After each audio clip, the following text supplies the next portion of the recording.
प्यारे बच्चों, नमो नमः। आज हम लोग कक्षा 9th सेमसी प्रथम भाग प्रथमः पाठः भारती वसंत गीति का जो हम लोग पूर्व श्लोकों का अध्ययन कर लिया था, उसको हम लोग अर्थ लगा लिए थे। एक एक अर्थ का हम लोग समझ लेते, पद पदार्थों को समझ लेते, शब्दार्थों को समझ लिए थे, अर्थों को हम लोग लगा लिए थे। अब ये परीक्षा में किस आधार से प्रश्न पूछे जाएंगे, हम इस पे चर्चा करेंगे। हम लोग इसको पढ़ेंगे कि वो जो प्रश्न हम लोग पढ़े हैं, जो 4 श्लोक, परीक्षा में कैसे प्रश्न पूछा जाएगा, हमें कैसे प्रश्न का उत्तर देना है, कम शब्दों में अपने बात को कैसे रखना है, कम शब्दों में कैसे उत्तर को लिखना है। इसी बात पर हम लोग जो आपके पाठ्यक्रम में रखा गया है, उस पाठ्यक्रम में पूरे 5 भाग हैं जो अभ्यास के रूप में, अभ्यास 1, अभ्यास 2, अभ्यास 3, अभ्यास 4, अभ्यास 5, उसी पे हम लोग क्रमशः एक एक अभ्यास लेकर के अध्ययन करेंगे। उसको हम लोग पढ़ेंगे, सीखेंगे कि कैसे हम लोग जो प्रथम भाग में जो श्लोकों का अध्ययन किया था, इस दूसरे भाग में हम कैसे उसको उत्तर दें, कैसे यदि आपके परीक्षा में प्रश्न पूछे जाते हैं उसको कैसे आपको प्रश्न को उत्तर देना है। आपके जो पठित वस्तु है, पठित पुस्तक है, उसी में से जो प्रश्न पूछे जाते हैं उसी का हमें उत्तर देना है। तो आइए हम लोग इस पाठ में सीखते हैं कि कैसे प्रश्नों को उत्तर देना है। पहला अभ्यास हम लोग आज देखेंगे। पहला अभ्यास है अधोलिखितानां प्रश्नानां उत्तराणि संस्कृत भाषया लिखत। अर्थात अधोलिखित जो नीचे प्रश्न दिए गए हैं, लिखितानां प्रश्नानां जो नीचे प्रश्न लिखे गए हैं, उसके उत्तराणि उसके उत्तर संस्कृत भाषा से लिखत, संस्कृत भाषा में उसके उत्तर को लिखना है। जो नीचे आपको दिया गया है अधोलिखितानां प्रश्नानां उत्तराणि, जो अधोलिखितानां जो नीचे प्रश्नानां जो प्रश्न लिखे गए हैं, तथा उत्तराणि उसके उत्तरों को संस्कृत भाषा के माध्यम से लिखिए, उसको संस्कृत भाषा में लिखिए। जो आपको प्रश्न दिए गए हैं उसको किस भाषा में लिखना है? संस्कृत। उत्तराणि उस उत्तर को संस्कृत भाषा में लिखना है। पहला प्रश्न है कि कवि वीणा पाणिम, जो कहे कवि वीणा पाणिम किम कथयति, कवि वीणा पाणी को किम माने क्या, कथयति कह रहा है। कवि वीणा पाणी अर्थात सरस्वती को किम माने क्या, कथयति कह रहा है। इस प्रकार से प्रश्न कवि कर रहा है कि कवि वीणा पाणी किम कथयत। ऐसे यदि आपसे क्वेश्चन पूछा जाता है तो इसका उत्तर क्या होगा, आप बताएं। आपको हम 1 सेकंड देते हैं, सोच के बताएं क्या होगा। कवि वीणा पाणिम किम कथयति, इसका उत्तर होगा, आप सोच के बताएं। हाँ, क्या होगा? सही, राइट उत्तर, आपने सही सोचा।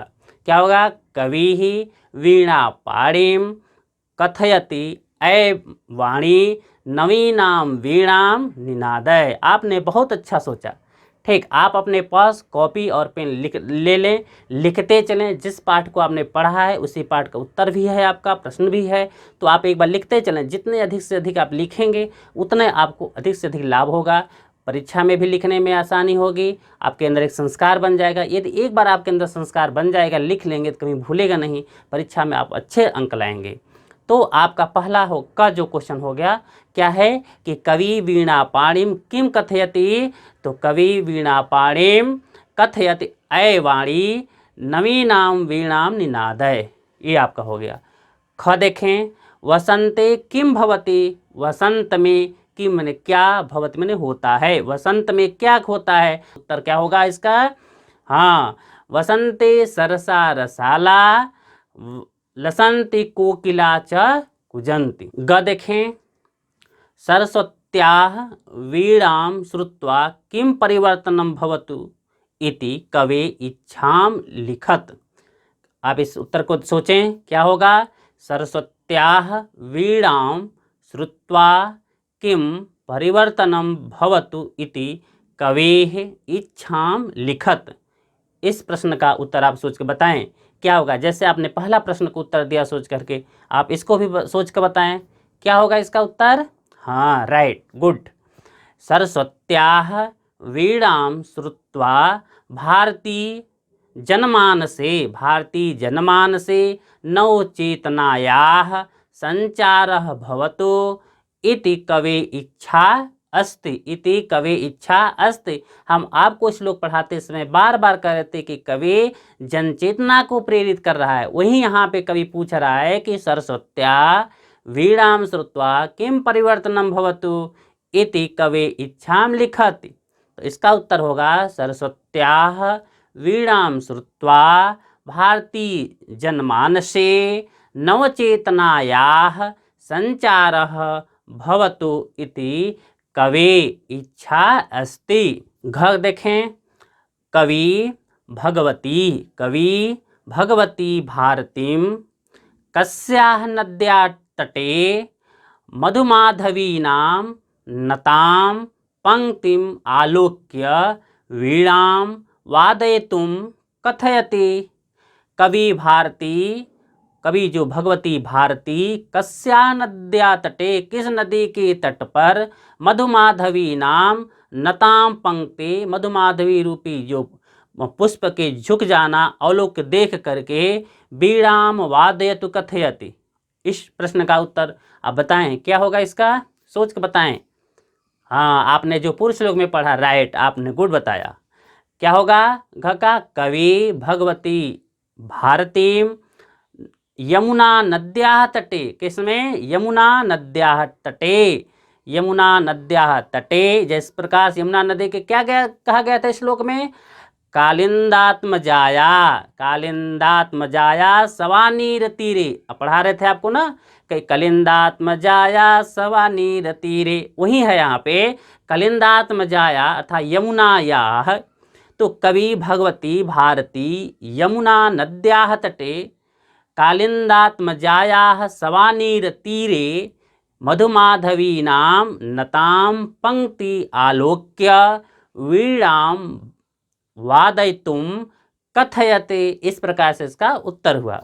आपने बहुत अच्छा से उत्तर दिया, आपने अध्ययन किया, आप लिखते चलें, नोट्स बनाते चलें, अधिक से अधिक नोट्स बना लेंगे। एक दो बार पढ़ेंगे तो आपको पूरा कंठस्थ हो जाएगा। आप नोट्स बनाते चलें इसको। दूसरा अभ्यास देखें।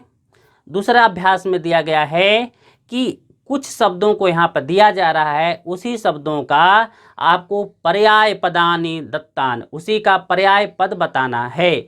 एक पर्याय पद आपको परीक्षा में दिया जाएगा, उसी का पर्याय अर्थात पर्यायवाची शब्द आपको बताना है, उसी का पर्याय बनाना, उसी का दूसरा अर्थ आपको बताना है।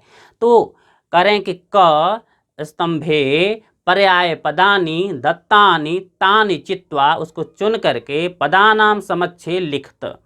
यदि हम आपको एक स्तंभ क स्तंभ आपको बोलेंगे, ख स्तंभ में आपको उसी का पर्याय लिखना, उसी का पर्यायवाची शब्द लिखना है। पहला, ये दूसरे अभ्यास का पहला क देखें क्या है, सरस्वती। क स्तंभ में क्या होगा, सरस्वती, क्या होगा, सरस्वती। ख स्तंभ में आप क्या लिखेंगे, सरस्वती का पर्यायवाची क्या है, हाँ क्या है सरस्वती का पर्यायवाची, वाणी। आपको बार बार कर रहे थे ना, वीणा वादनी, तो ऐ वीणा वादनी, तो निनादय नवीनाम, तो आपको निनादय नवीनाम ऐ वाणी वीणाम, तो हे माँ सरस्वती, आपको बार बार पढ़ा रहे थे, वही है कि सरस्वती। सरस्वती का पर्याय क्या होगा, वाणी। आम्रम क्या है, खद क्या है, आम्रम। आम्रम, आम्रम का पर्यायवाची क्या होगा, पर्याय क्या होगा, आम्रम। हाँ, अभी जब पढ़ा रहे थे वसंते रसाला सरसा ना, वसंते रसाला, तो वसंते रसाला का अर्थ होता है आम्र, क्या होता है, आम्र। तो यहाँ पे ख में आम्र का क्या होगा, रसालाह, क्या होगा, रसालह। आम्रम एक वचन है तो इसलिए रसाला नहीं करें, रसालह। एक आम है तो एक है, रसालह। ग देखें, पवनः, क्या है, पवनः, ग पवनः। अब इसका पर्यायवाची आप बताएं क्या होगा, क्या होगा पवन का, हाँ गुड, क्या होगा पवन का, समीरः, पवन का समीरः। जब आप पढ़ रहे थे समीरः, तो वहीं समीरे, तो वहीं शमीर जो वायु है कैसे है, सनीरे समीरे, सनीरे समीरे, जल से युक्त जो वायु है वही सनीरे समीरे। तो यहाँ पर भी वही जो आपको सप्तमी विभक्ति बता रहे, जल से जो युक्त है, और मंदम मंदम अवहत, जो धीरे धीरे जल से जो युक्त वायु है वो धीरे धीरे बह रही, वहीं पे हम चर्चा किया था आपसे कि पवन अर्थात वायु, समीरः, तो पवन का पर्यायवाची क्या होगा, समीर होगा। गुड, बहुत अच्छा। घ तटे, तटे का क्या अर्थ होगा? तटे का पर्यायवाची क्या होगा? हम बताएं, सोच कर बताइए कहाँ पे प्रयोग किया गया था, कि जब पढ़ा रहे थे आपको तो कहाँ पे बताए थे? हाँ, आपको सही समझ गए आपने। कहाँ पढ़ाए थे? कलिंदात्मजाया सवानीर तीरे, तीरे तट पर, तो वहीं तटे अर्थात तीरे, तीर पे, तट पे, तो जो तट का पर्यायवाची क्या होगा? तीरे, तीर होगा। तो तीरे, कलिंदात्मजाया सवानीर तीरे, तो वहीं तट हो गया, नीर। ग देखे भ्रमराणाम, भ्रमराणाम उसका पर्यायवाची क्या होगा भ्रमराणाम का? तो कह रहे हैं, आप सोच के बताएं कहाँ पे प्रयोग किया गया था? हाँ, जब आपको पढ़ा रहे मलीनाम अलीनाम, मलीनाम अलीनाम, वहीं पे आपको बताए थे अलीनाम अतः भ्रमराणाम। वहाँ पे भ्रमराणाम, जो भ्रमर होते हैं, वो जो पुष्प बैठ कर गुनगुन करते रहते हैं, वहीं तो भ्रमराणाम का क्या अर्थ होगा? अलीनाम। बहुत अच्छा, गुड, बहुत अच्छा। भ्रमणाम अलीनाम, भ्रमराणाम अलीनाम, भ्रमराणाम अलीनाम। बहुत गुड, बहुत अच्छा।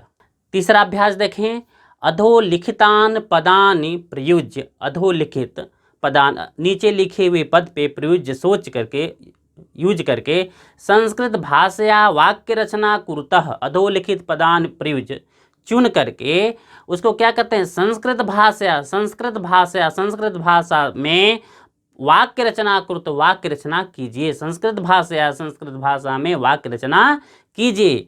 तो यहाँ पे आपको दिया के पद दिए गए हैं, उसी पद को लेकर के एक आपको संस्कृत में वाक्य बनाना है। एक एक पद को लेकर के संस्कृत में आपको क्या बनाना है? वाक्य बनाना है। इसी बात को यहाँ पे कर रहे हैं, तो आपको बताना है कि एक पद लेकर के उसका वाक्य बनाना है। पहला पद दे रहे हैं यहाँ पे निनादय। निनादय का अर्थ होता है, क्या होता है निनादय का अर्थ? बजाओ। निनादय क्या अर्थ होता है? बजाओ। अब इसको वाक्य प्रयोग करना है। निनादय का वाक्य प्रयोग करें क्या होगा? अय वाणी वीणाम निनादय। आपको तो आ गया पहला कि अय वाणी वीणाम निनादय, ऐसे वाक्य कर लें तो निनादय का वाक्य बन गया। ख देखें इसी में, मंदम मंदम, मंदम मंदम धीरे धीरे, मंदम मंदम धीरे धीरे। जब आपको पढ़ा रहे थे वह ते मंदम मंदम सनीरे समीरे, वाक्य प्रयोग हो गया आपका। यदि ऐसे भी कर सकते हैं तब भी सही है।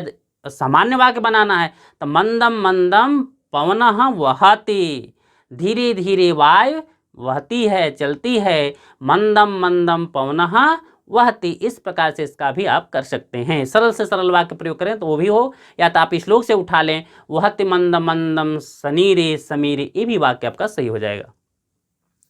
मारुतः, मारुतः का अर्थ होता है वायु, मारुतः का अर्थ होता है वायु, वायु। तो अर्थ इसका जब करेंगे तो मारुतः वहति, मारुतः वहति, उत्तमम, बहुत अच्छा। ऐसे ही आप हमेशा लिखा, बहुत अच्छा, आपका तैयारी अच्छी हो जाएगी तब। घ है सलिलम, क्या है? सलिलम। सलिल का अर्थ क्या होता है? जल। सलिल का क्या अर्थ होता है? जल। बहुत अच्छा। सलिल का अर्थ क्या होता है? जल होता है। अब इसका वाक्य प्रयोग करें आप लोग, क्या होगा इसका वाक्य प्रयोग? हाँ, क्या होगा? सलिलम शीतलम भवते, जल शीतल होता है। सलिलम शीतलम भवति, जल शीतल होता है। इस प्रकार से इसका वाक्य हो जाएगा। ग देखे, क्या है? ग सुमनः, क्या है? सुमनः। सुमन अर्थात फूल, सुमन अर्थात फूल। सुमन का जब वाक्य प्रयोग करना होगा तो क्या करेंगे? आप बताएं, क्या करेंगे उसका वाक्य प्रयोग? सुमन पुष्प क्या होता है? हाँ, बहुत अच्छा, गुड, गुड बॉय, गुड। सुमनः विकसति, सुमनः विकसति। सुमन अर्थात फूल, क्या होता है? पुष्प, विकसति, फूल खिलता है, विकसित होता है, खिलता है, तो सुमनः विकसति। इस प्रकार से इसका उत्तर हुआ। धन्यवाद। ये आप तीन आपने बहुत अच्छा प्रश्न किया। आप ऐसे तैयार करते चले, लिखते चलें, आपका दम 100% आपका तैयार हो जाएगा। चौथा अभ्यास देखें, अधोलिखितानाम पदानाम विलोम पदानि लिखतः। जो नीचे जब हम आपको कुछ शब्दों को दिया गया है उसी का विलोम अर्थात उल्टा बताना है। जो शब्द हम आपको बोलेंगे, जो प्रश्न पूछा जाएगा परीक्षा में, इसी का आपको उल्टा बताना है। यदि विलोम पूछे तो विलोम का उल्टा आपको उल्टा होता है, तो उसी का उल्टा जो शब्द आपको विलोम पूछा जाएगा कि अधोलिखित पदानाम, नीचे लिखित पदों को आप विलोम पदान लिखता, विलोम पद उसका लिखें, अर्थात उसका उल्टा लिखना है। ठीक, अभी हमने जब ऊपर पढ़ रहा था दूसरे अभ्यास में तो वहाँ पर्यायवाची पढ़ रहा था, पर्याय पढ़ रहा था, यहाँ पर आपको उसी का विलोम पढ़ना है। क जो कठोरम, कठोरम, कठोरम का जो क्या होगा अब बताएं, कठोर का जो उल्टा, कठोर का उल्टा गुड क्या होगा, कोमलम, कठोरम कोमलम, इसका बहुत अच्छा। ख कटु, कटु का बताएं, कटु का विलोम क्या होगा, सोच के बताएं, लिखें आप तुरंत कॉपी में लिखते चलें। कटु का विलोम क्या होगा, मधुरम, उत्तमम, क्या होगा, मधुरम, उत्तमम, बहुत अच्छा प्रयास। कटु का विलोम क्या होगा, मधुरम। ग देखें, ग शीघ्रम, यदि आपसे कोई कहे शीघ्रम गच्छति तो शीघ्रम इसका विलोम क्या होगा उल्टा, बताइए, शीघ्रम, हाँ, उत्तमम प्रयासम, कैसा प्रयास है आपका, अच्छा प्रयास चल रहा है। शीघ्रम का चिरम, शीघ्रम चिरम, चिरकाल तक, शीघ्रम चिरम। हाँ, घ देखें, प्राचीनम, क्या है, प्राचीनम, प्राचीनम का विलोम शब्द क्या होगा छात्रों, हाँ बताएं, प्राचीनम, प्राचीनम का, हाँ करिए करिए सोचिए प्रयास, प्राचीनम, हाँ प्राचीन का अभी हम पढ़ा रहे थे आपको, निनादय नवीनामय वाणी बीणाम, सोचें आ गया ना, हाँ वही है, प्राचीनम नवीनम, प्राचीन का नवीन नया, इस प्रकार से आप प्रयास करें, बहुत अच्छा आपका सराहनीय कार्य है। हाँ, ग निरसह, क्या है, निरसह, निरसह का क्या होगा, जिसमें कोई रस ही न, नीरस है, तब आप क्या कर देंगे, सरसह, हाँ उत्तमम, क्या होगा, सरसह, नीरस, रस से नीर, रस ही नहीं है उसमें, और सरसह रस से युक्त हो जाएगा, तो नीरसह का विलोम क्या होगा, सरसह होगा। इस प्रकार से आपको जो प्रथम पाठ का अभ्यास अध्ययन करने के बाद जो अभ्यास है, इसी आधार पर आपसे प्रश्न पूछे जाएंगे परीक्षा में, आपको ऐसे ही उसका उत्तर देना है। धन्यवाद।